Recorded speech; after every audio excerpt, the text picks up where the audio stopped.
பிஸ்மில்லாஹிர் ரஹ்மானிர் ரஹீம். அல்ஹம்துலில்லாஹி அல்லதி கஃபா வஸ்ஸலாத்து அலல் முஸ்தஃபா.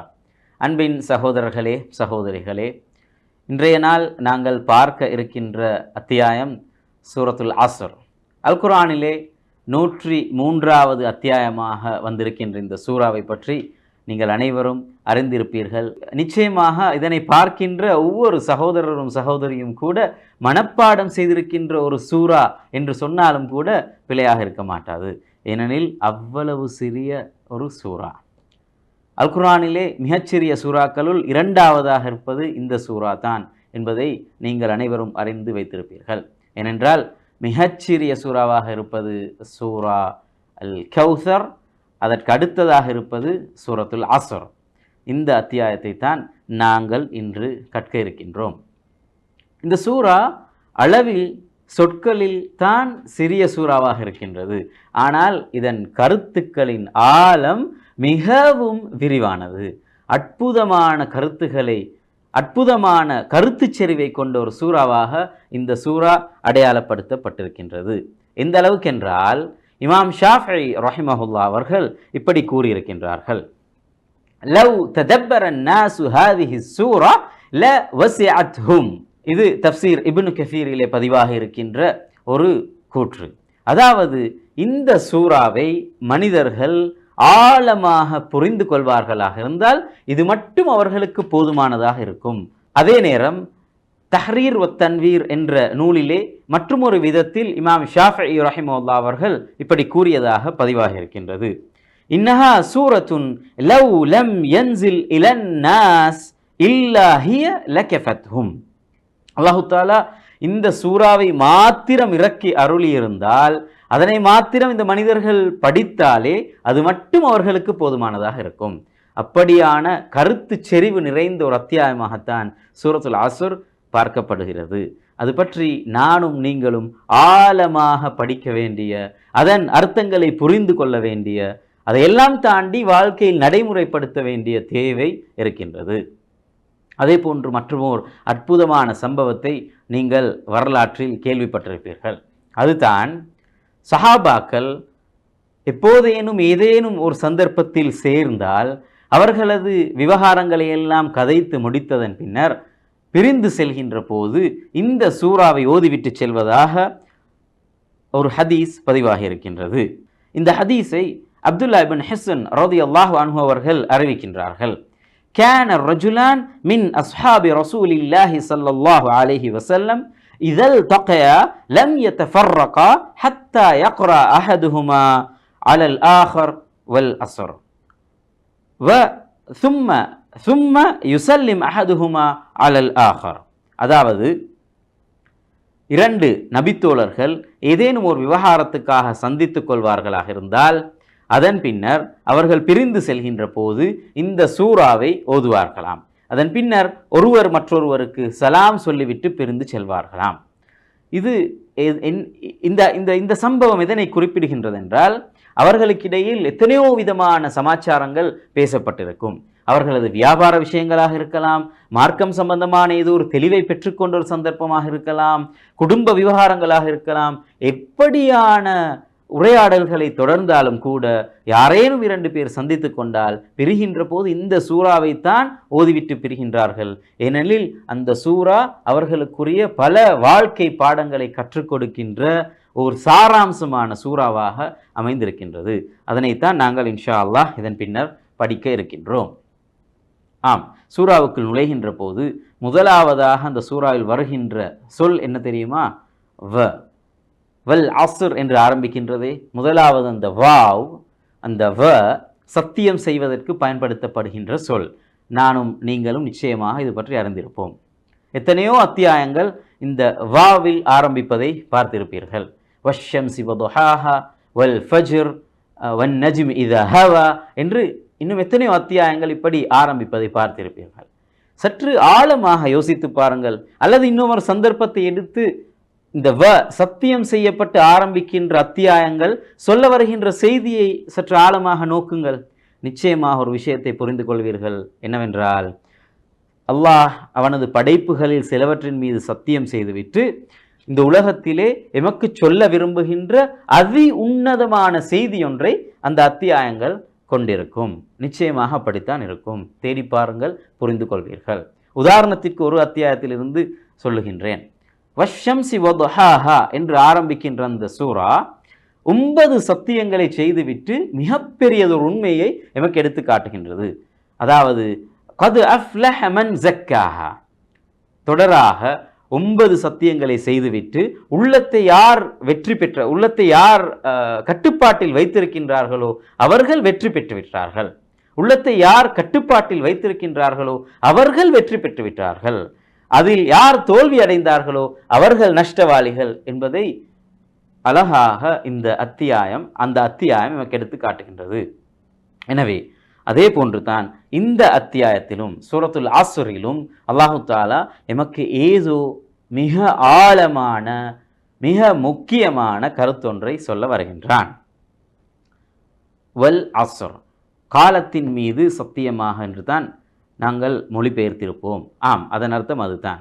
அந்த அஸ்ர் என்ற சொல்லுக்கு எத்தனையோ விதமான விளக்கங்களை இமாம்கள் எமக்கு கற்றுத்தந்திருக்கின்றார்கள். குறிப்பாக 3 விளக்கங்கள் மிகவும் பிரசித்தமானவையாகவும் பொருத்தமானவையாகவும் இருப்பதை அவதானித்திருப்பீர்கள்.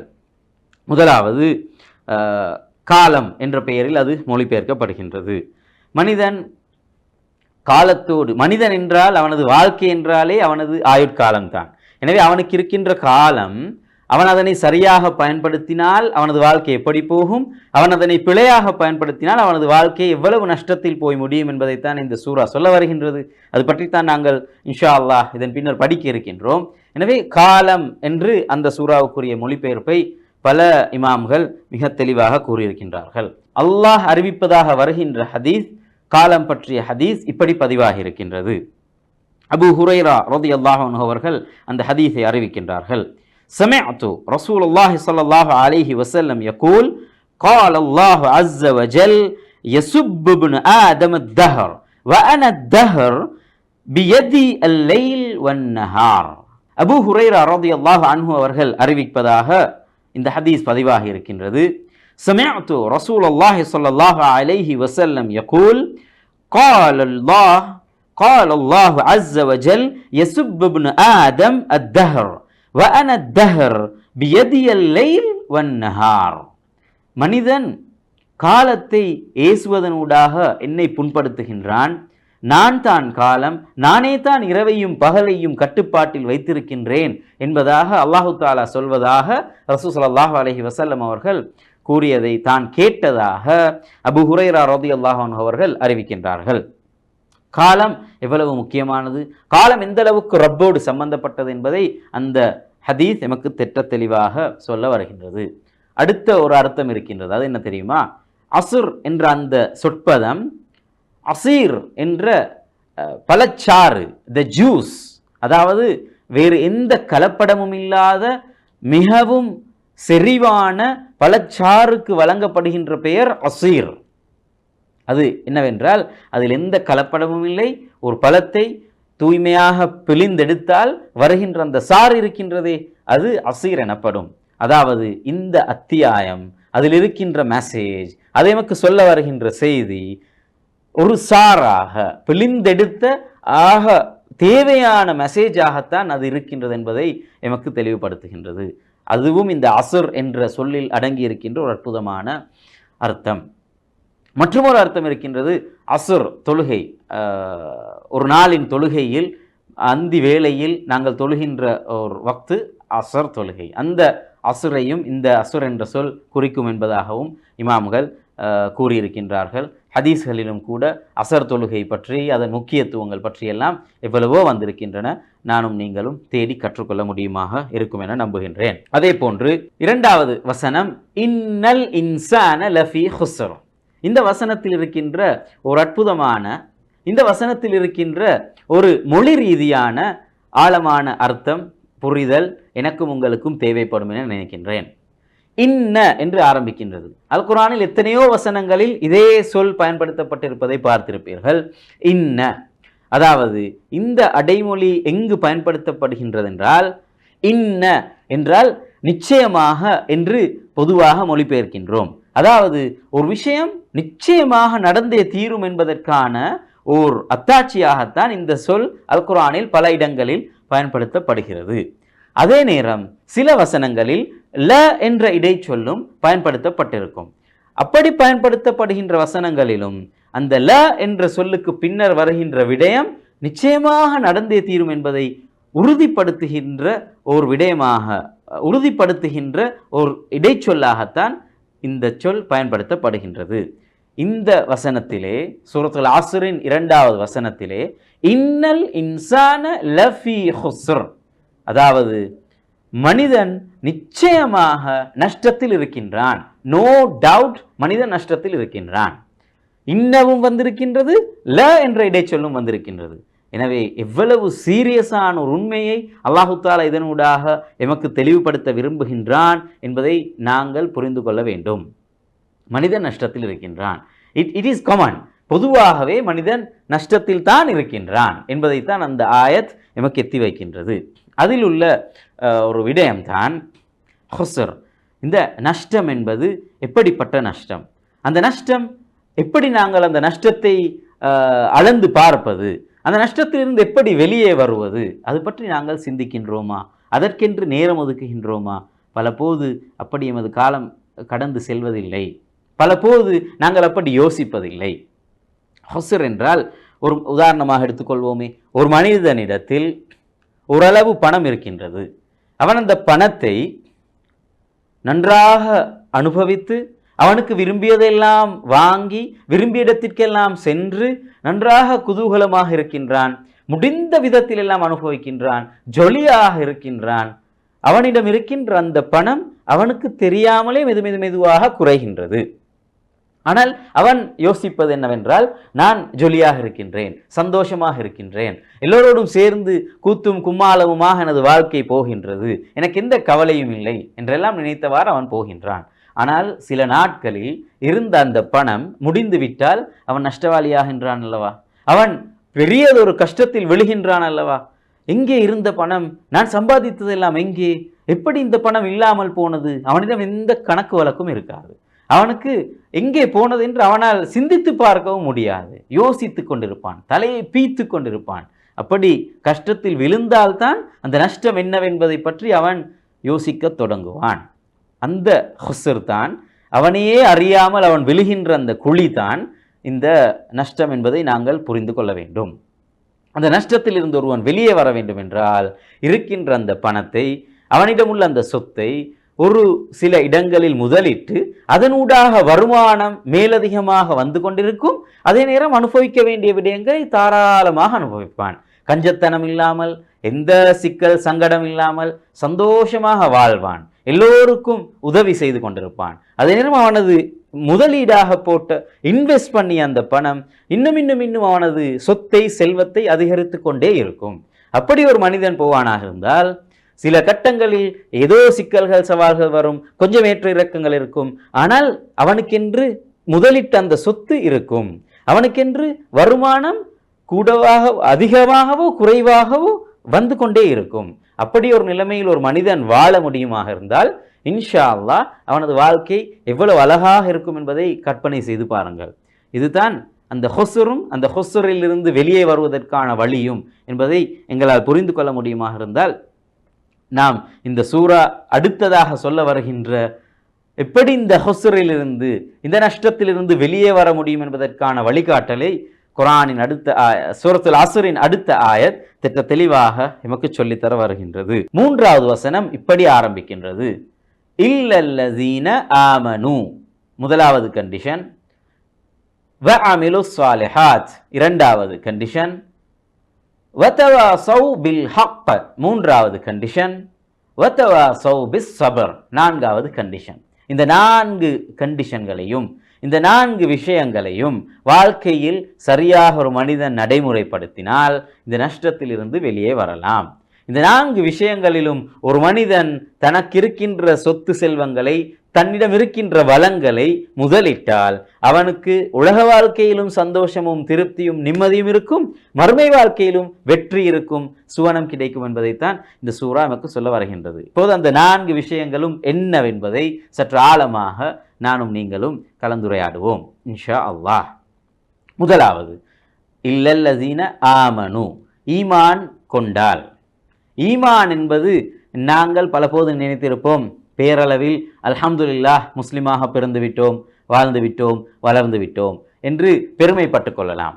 சில மனிதர்கள் அல்லாஹு தாலாவின் ஏற்பாட்டில் வேறு ஏதோ ஒரு மதத்தில் பிறந்து அல்லாஹு தாலாவின் தீனை ஆழமாக தேடி கற்று அல்லாஹ் யாரோ சிலரின் ஏற்பாட்டில் யாரோ சிலரின் உதவியோடு இஸ்லாத்தை அவர்களுக்கு புரிய வைத்து இஸ்லாத்தை ஏற்றுக்கொண்டு பிறிதொரு காலத்தில் எத்தனையோ விதமான ஜாஹிலிய கலாச்சாரங்களை எல்லாம் கடந்து ஹிதாயத் என்ற அந்த பாக்கியத்தை, நேர்வழியை பெற்று இஸ்லாத்தை ஏற்று வந்த மனிதர்கள் இருப்பார்கள். இதிலும் கூட இந்த வீடியோவை பார்ப்பவர்களிலும் கூட பலரும் இருப்பீர்கள். ஆம், அது ஒரு அருள். பல மனிதர்கள் எம்மோடு சம்பந்தப்பட்டிருக்கின்ற பல மனிதர்கள் பிறப்பாலேயே முஸ்லிமாக வாழ்ந்ததை பெருமையாக எடுத்துக்கொண்டு வாழ்கின்ற ஒரு வாழ்க்கையை தான் நாங்கள் சம்பந்தப்பட்டிருக்கின்றோம். ஹைரன், அப்படி வாழ்ந்தாலும் ஈமான் என்பது ஒரு சாமானியமான ஒரு விஷயம் அல்ல. அது வெறுமனே கலிமாவை சொல்லி ஆமன்து பில்லாஹ் என்று சொல்லி நாங்கள் அல்லாஹு தாலாவை ஏற்றுக்கொண்ட கடமைக்காக அந்த ஈமான் எம்மிடம் ஸ்திரமாக இருக்கின்றது என்று அர்த்தமாகாது. ஏன், ரசூல் ஸல்லல்லாஹு அலைஹி வஸல்லம் அவர்கள் கூட தன்னோடு இருந்த சஹாபாக்கள் அவர்களுக்கு தேவையான ஆலோசனைகளை கேட்டபோது அவுசினி யா ரசூலல்லாஹ் என்று தமக்கு வசியத் செய்யுமாறு, தமக்கு உபதேசம் செய்யுமாறு கேட்டபோது ஒரு சஹாபிக்கு சொன்ன பதில் என்ன தெரியுமா? குல் ஆமன்து பில்லாஹ் சும்ம இஸ்தகிம். ஈமான் கொண்டதை அல்லாஹு தாலாவை ஈமான் கொண்டதாக சொல்லி அதன் பின்னர் அதில் நிலைத்திருப்பாயாக, அதில் ஸ்திரமாக இருப்பாயாக. ஏனென்றால் ஈமான் கொண்டு விட்டோம், ரப் அல்லாஹ் என்று, அல்லாஹ் தான் எமது ரப் என்று ஏற்றுக்கொண்டோம். ஆனால் அதில் ஸ்திரமாக இருப்பது என்பது சாதாரணமான லேசான ஒரு விஷயம் அல்ல. அதனால்தான் இந்த அத்தியாயமும் நஷ்டத்தில் இருக்கின்ற மனிதன் வெளியே வர வேண்டுமா, முதலாவது கண்டிஷன் ஈமான் கொள்ள வேண்டும், அல்லாஹு தாலாவை நம்ப வேண்டும், அல்லாஹு தாலாவின் ஏற்பாடுகளை, அவனது கதிரை நம்ப வேண்டும், அவனது இறுதி தூதர் முஹம்மது ஸல்லல்லாஹு அலைஹி வஸல்லம் அவர்கள் என்பதை ஏற்றுக்கொள்ள வேண்டும். அது வெறுமனே வார்த்தையாக அல்ல, வாழ்க்கையில் முஹம்மது ஸல்லல்லாஹு அலைஹி வஸல்லம் அவர்களது கலாச்சாரங்களை, அவர் சொல்லித்தந்த விடயங்களை, அவரது அந்த அற்புதமான சுன்னாக்களை பின்பற்ற வேண்டும். மறுமை நாளை நம்ப வேண்டும். மறுமையில் எமக்கு எல்லா விதமான எமது செயற்பாடுகளுக்கும் ஒன்று சுவனம் கூலியாக கிடைக்கும் அல்லது நரகம் கூலியாக கிடைக்கும் என்பதை பற்றிய அந்த சிந்தனை எமக்குள் இருக்க வேண்டும். நரகத்தை பயப்பட வேண்டும், சுவனத்தை யாசிக்க வேண்டும். இதுவெல்லாம் ஈமான் சார்ந்த விடயங்கள். ஆனால் அந்த நம்பிக்கை மனதில் கை வைத்து கேட்டு பாருங்கள், எனக்கும் உங்களுக்கும் பூரணமாக இருக்கின்றதா? ஒரு உயர்ந்த தரத்தில் இருக்கின்றதா? அல்லது கொஞ்சம் கூடி குறைகின்ற நிலைமையில் ஈமான் எப்போதும் பலவீனமாகத்தான் இருக்கின்றதா? ஒவ்வொருவரும் யோசிக்க வேண்டிய ஒரு கேள்வி இது. சஹாபாக்கள் ரசூல் ஸல்லல்லாஹு அலைஹி வஸல்லம் அவர்களோடையே தான் வாழ்ந்தார்கள். அவர்களுக்கு கூட இருந்த பெரிய பிரச்சனை என்னவென்றால், ரசூல் ஸல்லல்லாஹு அலைஹி வஸல்லம் அவர்களிடம் வந்து முறைப்பட்டார்கள், யா ரசூலல்லாஹ், உங்களோடு இருக்கின்ற போது ஈமான் அதிகரிக்கின்றது, கொஞ்சம் தூரமாகி போனதும் ஈமான் குறைகின்றதே, வாட் கேன் வி டூ, நாங்கள் என்ன செய்யலாம் என்று கேட்கின்றார்கள்.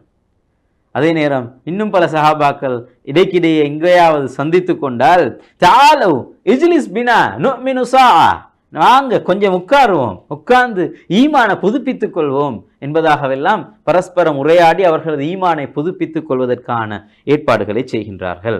ஈமான் என்பது அப்படி வாழ்க்கையில் பலரது உதவியோடு எப்போதும் பேணிக்கொள்ள வேண்டிய, எப்போதும் அதனை ஸ்திரப்படுத்த வேண்டிய தேவையோடு இருக்கின்றது என்பதை நாங்கள் ஆழமாக புரிந்து கொண்டால் நிச்சயமாக எமது ஈமான் இன்னும் பலப்படும். எனவே எமது ஈமானை எதுவெல்லாம் பலவீனப்படுத்துகின்றதோ அவற்றிலிருந்து தூரமாக வேண்டிய தேவை இருக்கின்றது. அதே நேரம் ஈமான் வாழ்க்கையின் எல்லா விஷயங்களிலும் பிரதிபலிக்க வேண்டிய தேவை இருக்கின்றது. அண்மையில் நடந்த ஒரு சம்பவத்தை உங்களோடு பகிர்ந்து கொள்வது இந்த தலைப்பிற்கு பொருத்தமாக இருக்கும் என கருதுகின்றேன். ஈமான், அல்லாஹு தாலா மீதான அந்த நம்பிக்கை, உண்மையான நம்பிக்கை இருக்கின்ற போது ஒரு மனிதனால் ரப்பை அவனது வாழ்க்கையில் கண்டுகொள்ள முடியுமா இருக்கும். அல்லாஹு தாலா 70% அதிகமான நாஸ்திகர்கள் வாழ்கின்ற ஒரு நாட்டிலே இஸ்லாத்தின் செய்தியை கொண்டு செல்வதற்காக எனக்கு ஒரு சந்தர்ப்பத்தை தந்திருந்தான். தென்கொரியா என்ற அந்த நாட்டில் மிக அதிகமானவர்கள் நாஸ்திகர்கள். அதே நேரம் அந்த நாட்டிலே வாழ்கின்ற மனிதர்களுக்கு குடும்ப வாழ்க்கை என்பது மிகவும் தூரமான ஒன்று. உறவுகள், அயலவர்கள், அவர்களோடு உள்ள சமாச்சாரங்கள் என்பது மிகவும் தூரமான ஒரு விஷயம். நானும் என் பாடும், தானும் தன் பாடும் என்று வாழ்கின்ற ஒரு கலாச்சாரத்தை தான் அவர்கள் பின்பற்றுகின்றார்கள். அவர்கள் முஸ்லிம்களை பார்க்கின்ற போது, முஸ்லிம்களது கலாச்சாரங்களை யோசிக்கின்ற போது, சிந்திக்கின்ற போது, அவர்களோடு பழகுகின்ற போது ஏதோ ஒரு புதிய வாழ்க்கையை காண்பதாக, புதிய வாழ்க்கையை அவர்கள் அந்த இடத்திலே தெரிந்து கொள்ள முயற்சிக்கின்றார்கள். உலகில் மிக அதிகமாக தற்கொலை இடம்பெறுகின்ற பாலம் தான் ஹான் ரிவர். ஹான் என்ற அந்த ஆற்றிற்கு மேலால் உள்ள பாலம், தென்கொரியாவில் உள்ள ஒரு பிரபலமான பாலம். அந்த பாலத்திற்கு மேலால் சில கவுன்சிலிங் பூத் அமைக்கப்பட்டிருக்கின்றது. கொரிய அரசாங்கத்தினால் ஏற்பாடு செய்யப்பட்டுள்ள பூத்ஸ். அது ஏன் ஏற்பாடு செய்யப்பட்டிருக்கின்றது என்றால், பல இளைஞர்கள், யுவதிகள், ஏன் 30கள் 40கள் உள்ளவர்களும் கூட ஏதாவது சிறிய வாழ்க்கை பிரச்சனை ஒன்று ஏற்பட்டால் வந்து தற்கொலை செய்து கொள்வார்கள்.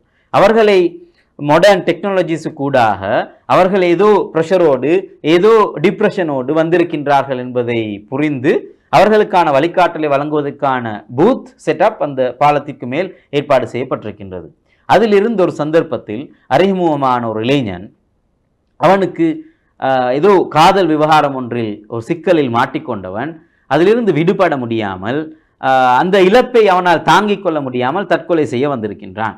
அவனிடம் அவனது பெற்றோர் யார், எங்கே இருக்கின்றார்கள் என்று கேட்டால், நோ, அவர்கள் ஒரு தூர பிரதேசத்தில் வாழ்கின்றார்கள்.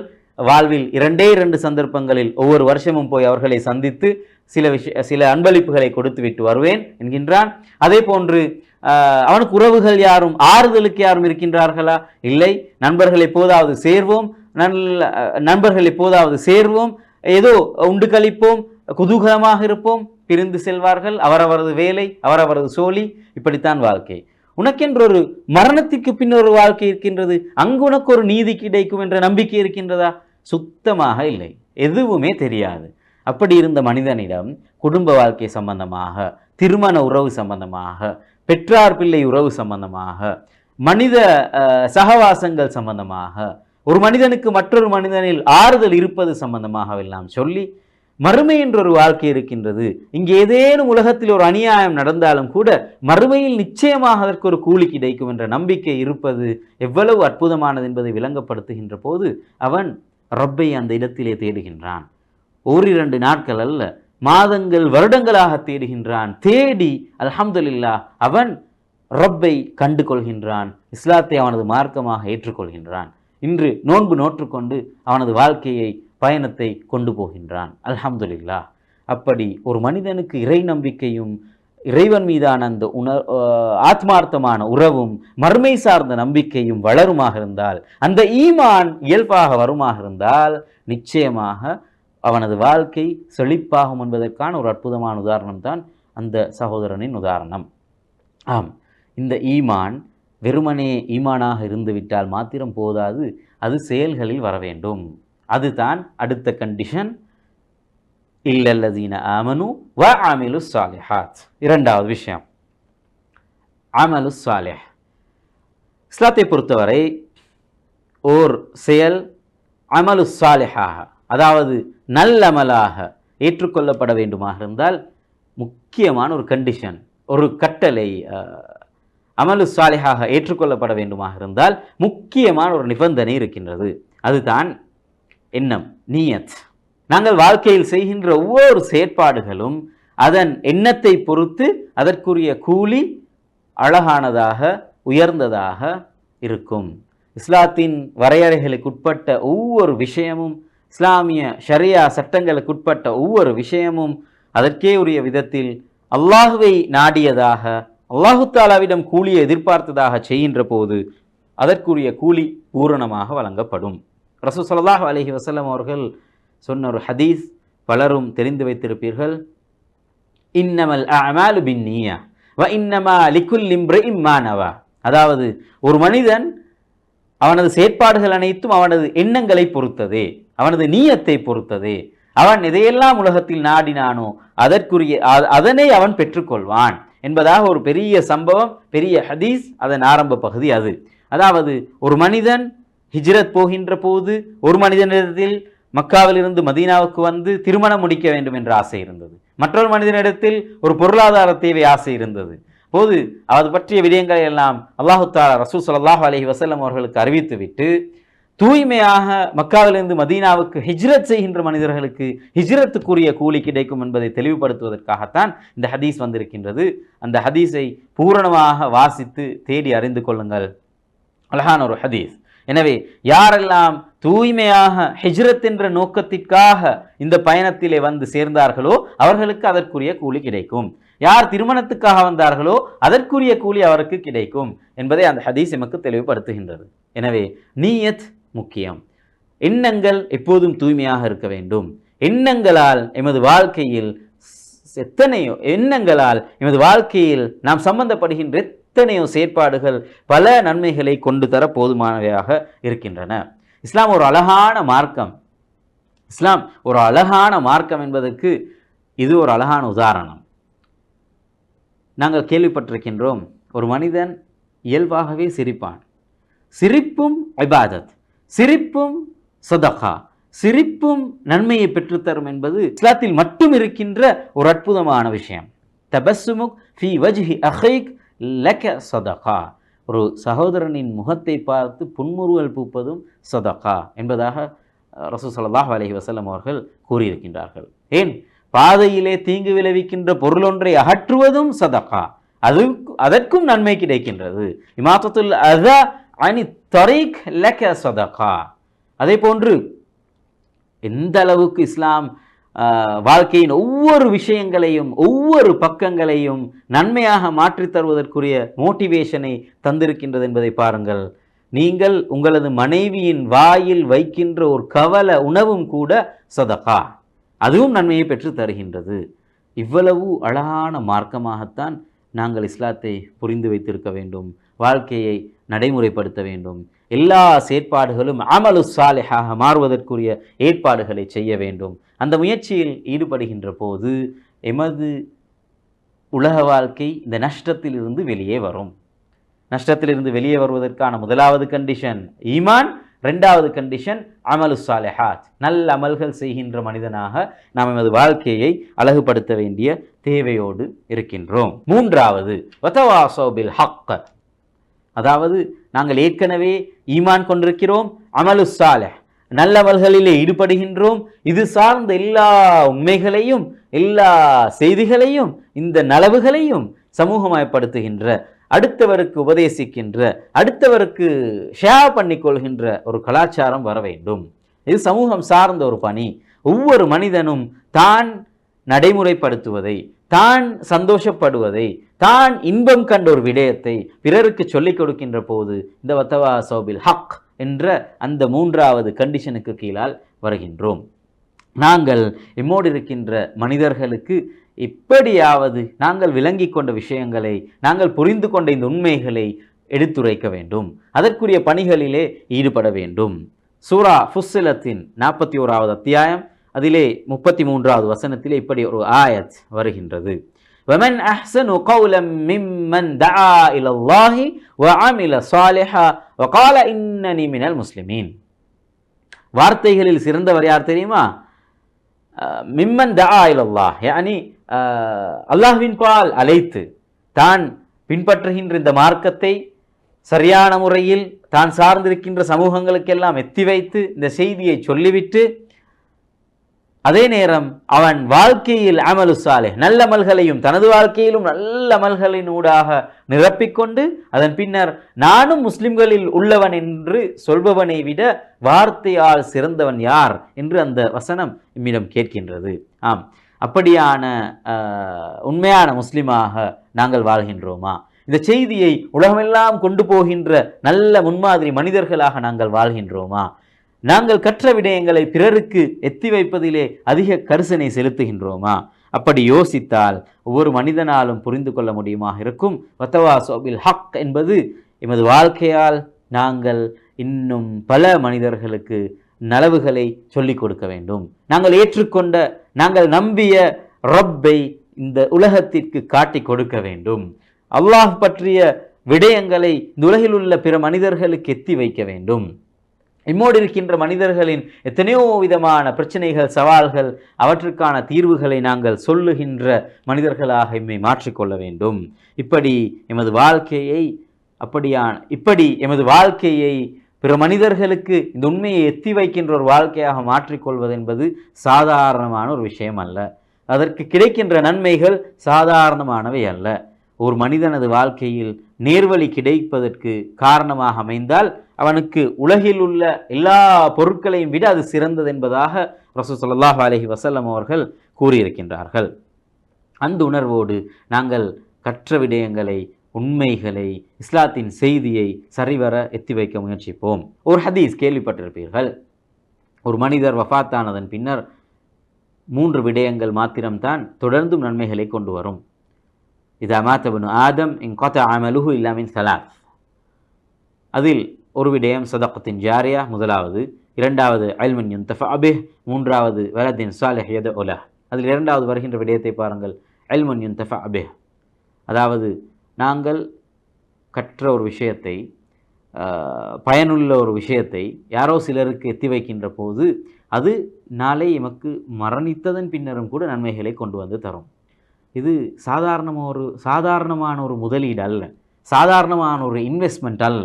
மாறாக நிரந்தரமாக நன்மையை எமக்கு கொண்டு வந்து சேர்க்கும். மார்க்கத்தை படித்திருக்கின்றோம், ஈமான் அல்லாஹு தாலாவை ஏற்றிருக்கின்றோம், ரசூல் ஸல்லல்லாஹு அலைஹி வஸல்லம் அவர்களை இறுதி நபியாக ஏற்றிருக்கின்றோம், மறுமை நாளை ஏற்றிருக்கின்றோம், மலாய்க்காமார்களை ஏற்றிருக்கின்றோம், அல்லாஹ்வின் கதிரை ஏற்றிருக்கின்றோம். இந்த நம்பிக்கையை இன்னும் பலருக்கும் எத்தி வைக்கின்ற பொறுப்பை சரியாக செய்தால், நாங்கள் கற்ற விடயங்களை இன்னும் பலருக்கு கற்றுக் கொடுத்தால், எங்களது வஃபாத்திற்கு பின்னரும் அதை நமக்கு நன்மையை கொண்டு வந்து தரும். ஏனென்றால் அதனை இன்னும் பலர் வாழ்வார்கள், இன்னும் பலருக்கு அந்த செய்தியை கொண்டு செல்வார்கள். அது ஒரு ஒரு செயினாக, அது ஒரு அழகான கலாச்சாரமாக, சமூகமாக அந்த விஷயங்கள் பறந்து செல்கின்ற போது எமக்குரிய நன்மை வரவேண்டிய விதத்தில் வந்து கொண்டே இருக்கும். எவ்வளவு பெரிய பாக்கியம் என்பதை புரிந்து கொண்டால் நாங்கள் இதில் இன்னும் அதிகம் ஈடுபாடு காட்டுவோம். 4வது கண்டிஷன் தான் வத்தவாஸோ பிஸ் ஸப்ர், பொறுமை. இன்னும் எத்தனையோ அமல்கள் இருக்கின்ற போது, இன்னும் எத்தனையோ செயற்பாடுகளை அந்த இடத்திலே குறிப்பிட முடியுமாக இருக்கின்ற போது, ஏன் அல்லாஹு தஆலா சபர், பொறுமையை பற்றி குறிப்பிட்டான்? சற்று குர்ஆனின் கதைகளிலிருந்தே யோசித்து பார்த்தால் சிறப்பாக இருக்கும் என கருதுகின்றேன். யூசுப் அலைஹிஸ்ஸலாம் அவர்களது வாழ்க்கையை சூரா யூசுப் 12வது அத்தியாயம் முழுமொத்தமாக பேசுகின்றது. ஒரு கதையாக அவர் பிறந்ததிலிருந்து அதற்கு முன்னர் இருந்து அவரது இறுதி தருணம் வரைக்குமான ஒரு கதையாக அழகாக அந்த சூரா அவரது வாழ்க்கையை பேசுகின்றது. அவரது தந்தை யாக்கூப் அலைஹிஸ்ஸலாம் அவரது ஏனைய மகன்மாரோடு போராடிய அந்த போராட்டம், இந்த மகன் யூசுஃபிற்கு நடந்த அநியாயங்கள், எப்படி அவரது பயணம் அமைந்தது, எப்படி அவர் பல சோதனைகளுக்கு உள்ளாக்கப்பட்டார், அந்த நேரமெல்லாம் எப்படி பொறுமையாக இருந்தார், இறுதியாக தந்தையிடம் வந்து சேர்ந்த போதெல்லாம் இந்த சம்பவங்கள் எல்லாம் அந்த அத்தியாயம் பேசுகின்றது. ஏன் பேசுகின்றது? அந்த மனிதரது வாழ்க்கையில், அந்த நபியின் வாழ்க்கையில் இருந்து எமக்கு பொறுமையை அல்லாஹு தஆலா கற்றுத்தருகின்றான். ஃபஸபுருன் ஜமீல் வல்லாஹுல் முஸ்தஆன் அலா மா தஸிஃபூன் என்பதாக யாக்கூப் அலைஹிஸ்ஸலாம் அவர்களின் பொறுமையை ஃபஸபுருன் ஜமீல் வல்லாஹுல் முஸ்தஆன் அலா மா தஸிஃபூன், யாக்கூப் அலைஹிஸ்ஸலாம் அவர்களது பொறுமையை அழகிய பொறுமை என்று அல்லாஹு தஆலா அந்த சூறாவிலே வர்ணித்து காட்டுகின்றான். ஏனென்றால் எல்லா விதமான சோதனைகளையும் கடந்தவராக அவர் அந்த சம்பவத்திலிருந்து வெளியே வருகின்றார். தனது மகனின் வாழ்க்கையை பற்றி அவர் கண்ட கனவுகளை எல்லாம் நனவாக காண்கின்றார். அந்த நேரம் அவரிடம் இருந்து வருகின்ற அந்த பொறுமைக்கு அல்லாஹ் ஃபஸபுருன் ஜமீல் என்று குறிப்பிட்டு காட்டுகின்றான். மிக அழகிய பொறுமை என்று குறிப்பிட்டு காட்டுகின்றான். அந்த பொறுமை ஒரு மனிதனது வாழ்க்கையிலும் தேவை என்பதற்காகத்தான் அந்த உதாரணத்தை அல்லாஹ் எழுதி வைத்திருக்கின்றான். நூஹ் அலைஹிஸ்ஸலாம் அவர்களது சம்பவத்தை எடுத்து பாருங்கள். 950 வருஷங்கள் இஸ்லாத்தின் செய்தியை இந்த உலகத்திற்கு சொல்லுகின்றார்கள். கேட்பதாக இல்லை. சுமாராக 70 பேர் அளவில் தான் இஸ்லாத்தை ஏற்றுக்கொள்கின்றார்கள். 1-2 வருடங்கள் அல்ல, 950 வருடங்கள் இஸ்லாத்தின் செய்தியை கொண்டு போன மனிதர் நபி, அவருக்கு 70 பேர் தான் பாசிட்டிவாக பதில் அளிக்கின்றார்கள். நானும் நீங்களும் எத்தனை விதமான நிகழ்ச்சிகளை ஏற்பாடு செய்திருப்போம், எத்தனை விதமான பயான்களை ஏற்பாடு செய்திருப்போம், எவ்வளவெல்லாம் சமூக விஷயங்களில் சம்பந்தப்பட்டிருப்போம். எங்களுக்கு நாங்கள் செய்கின்ற அந்த சில முயற்சிகளுக்கு சில போது எமது எதிர்பார்ப்பை விட கொஞ்சம் குறைந்தாலும் எவ்வளவு நொந்து போகின்றோம், பொறுமை இழக்கின்றோம். எங்களுக்கான பாடம் தான் நூஹ் அலைஹிஸ்ஸலாம் அவர்களது வாழ்க்கை சம்பவங்கள். சூரா நூஹ் ஒரு தனி அத்தியாயமாக உங்களுக்காக அல்லாஹு தாலா ஏற்பாடு பண்ணி வைத்திருக்கின்றார். சூரா நூஹ் ஒரு தனி அத்தியாயமாக எங்களுக்காக அல்லாஹு தாலா இறக்கி தந்திருக்கின்றான். ஏன்? பொறுமையை கற்றுக்கொள்ள வேண்டும், அதற்குரிய உதாரணங்களை தேடி பெற்றுக்கொள்ள வேண்டும் என்பதற்காக. இப்ராஹிம் அலைஹிஸ்ஸலாம் ஒரு உம்மாவாக வர்ணிக்கப்பட்டவர், ஒரு சமூகமாக வர்ணிக்கப்பட்டவர். அவரது வாழ்க்கையில் எதிர்கொண்ட சவால்கள், அவரது வாழ்க்கையில் எதிர்கொண்ட சவால்கள் எவ்வளவு பெரியவை. அந்த நேரங்களில் எல்லாம் எப்படியெல்லாம் பொறுமையாக இருந்திருக்கிறார். அவரது குடும்பமும் கூட அந்த பொறுமையை அவர்களது வாழ்க்கையில் எவ்வளவெல்லாம் சந்தித்திருக்கின்றது என்பதற்குத்தான் உதாரணங்களை அல் குர்ஆனில் அல்லாஹு தாலா காட்டியிருக்கின்றான். ஹஜ்ஜின் சம்பவங்கள் ஒவ்வொன்றும் அந்த முழு குடும்பத்தின் பொறுமையை நமக்கு எடுத்து காட்டுவதாக அமைந்திருக்கின்றது. இந்த பொறுமை வாழ்க்கையில் தேவை. மனிதருக்கு பொறுமையை பற்றி அடிக்கடி ஞாபகமூட்ட வேண்டிய, உபதேசிக்க வேண்டிய தேவை இருக்கின்றது. எனவே அந்த உணர்வோடு நாங்கள் பொறுமையை வாழ்க்கையில் நடைமுறைப்படுத்த முயற்சித்தால் நிச்சயமாக நாங்கள் பாக்கியசாலிகள். வாழ்க்கையில் சந்திக்கின்ற வித்தியாசமான சோதனைகளின் போது வாழ்க்கையில் 3 விதமான சந்தர்ப்பங்களில் பொறுமை தேவைப்படுகின்றது. முதலாவது, சோதனைகளை எதிர்கொள்வதில் பொறுமை தேவைப்படுகின்றது. எமது வாழ்க்கையில் எதிர்பாராத பல சோதனைகள் வரலாம். நாங்கள் எதிர்பாராத விதங்களில் எமது கனவுகள் உடைந்து போகலாம். எமது வியாபாரங்கள், எமது தொழில் வாழ்க்கை, எமது கல்வி வாழ்க்கை நாங்கள் எதிர்பாராத பல விளைவுகளை கொண்டு வந்து தரலாம். அந்த சோதனைகளின் போது பொறுமை தேவைப்படுகின்றது. இரண்டாவது, நன்மைகளை செய்வதற்கு பொறுமை தேவைப்படுகின்றது. ஏனெனில் எந்த நன்மையையும் தொடர்ந்து செய்வதற்கு நிச்சயமாக பொறுமை தேவை. உதாரணமாக, ரமதான் காலத்தில் ஃபஜ்ரிலிருந்து மக்ரிப் வரைக்கும் நோன்பு நோக்கின்றோம்.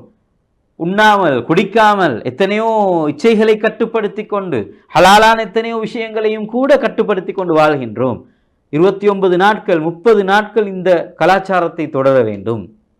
பொறுமை தேவை. மக்ரிப் அஸானுக்கு ஒரு 5-10 நிமிடங்களுக்கு முன்னர் உணவெல்லாம் முன்னே வைக்கப்பட்டிருக்கின்ற போது அந்த 10 நிமிடங்களுக்குரிய பொறுமை, அசாத்தியமான ஒரு பொறுமை தேவைப்படுகின்றது. நன்மைகளை செய்வதில் பொறுமை தேவை. தஹஜ்ஜுத் தொழ வேண்டும் என்று கற்கின்றோம். ஒவ்வொரு நாளும் தஹஜ்ஜுத் தொழ எழும்புவதற்கு பொறுமை தேவை. ஃபஜ்ர் தொழுவது வாஜிப் என்று தெரிந்து வைத்திருக்கின்றோம். ஒவ்வொரு நாளும் எவ்வளவு பிஸியாக இருந்தாலும், எவ்வளவு டயர்டாக இருந்தாலும் ஃபஜ்ர் தொழுவதற்கு எழும்ப வேண்டுமே, அதற்கு பொறுமை தேவை. இப்படி நன்மை செய்வதற்கு பொறுமை தேவை. மூன்றாவது, இறுதியான விஷயம்தான், பாவங்களிலிருந்து விடுபடுவதற்கும் பாவங்களிலிருந்து தூரமாக இருப்பதற்கும் பொறுமை தேவை. நாங்கள் விரும்பி பார்த்த படங்கள், நாங்கள் விரும்பி செய்த பாவங்கள், எமக்கு அதிக இன்பத்தை தருகின்றது என்று நினைத்த பாவங்களை எல்லாம் விடுவதற்கு எவ்வளவு பெரியதொரு பொறுமை தேவை. அந்த பொறுமை இருந்தால் நமது வாழ்க்கையை வெற்றி பெறும். எனவே வதவாஸவ் பிஸ்ஸப்ர், பொறுமையை கொண்டு பரஸ்பரம் உபதேசிக்கின்ற ஒரு கலாச்சாரம் எமக்குள் வளர வேண்டும். எனவே இறுதியாக, இன்னல் இன்சான லஃபி ஹுஸ்ர், மனிதன் நஷ்டத்தில் இருக்கின்றான். அந்த மனித நஷ்டத்திலிருந்து வெளியே வர வேண்டுமா?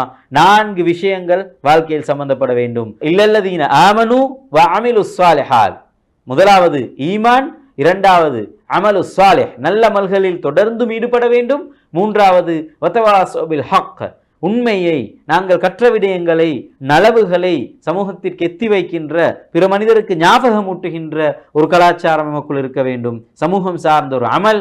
நான்காவது வதவாசோபி சபர், இவரையெல்லாம் செய்வதற்கு பொறுமை தேவை. அந்த பொறுமையை சமூகத்தில் நாங்கள் பகிர்ந்து கொள்ள வேண்டும். பொறுமை சார்ந்த விஷயங்களை, பொறுமையாக வாழ்வதற்குரிய ஏற்பாடுகளை சமூகத்தில் செய்ய வேண்டும். பரஸ்பரம் ஒவ்வொருவரும் ஞாபகமூட்டிக் கொள்ள வேண்டும். இந்த வாழ்க்கை வாழ்ந்தால் மனிதன் நஷ்டவாளி என்பதிலிருந்து வெளியே வருவான். மனிதன் வெற்றியாளனாக மாறுவான். மனிதன் சொர்க்கத்துக்குரியவனாக தன்னை மாற்றிக்கொள்வான். இல்லாவிட்டால் நஷ்டத்தில் வீழ்ந்து நரகத்தில் போய் சேர்வான். எனவே அந்த வாழ்க்கையிலிருந்து நாம் நம்மை பாதுகாத்து கொண்டு இந்த 4 விடயங்களையும் நடைமுறைப்படுத்தி வாழ்வின் உயரிய இலக்கான சொர்க்கத்தை அடைகின்ற பாக்கியத்தை அல்லாஹு தஆலா அனைவருக்கும் நசீபாக்குவானாக. வஆஹிரு தஅவானா அனில் ஹம்துலில்லாஹி ரப்பில் ஆலமீன். அஸ்ஸலாமு அலைக்கும் வரஹ்மத்துல்லாஹி வபரகாத்துஹு.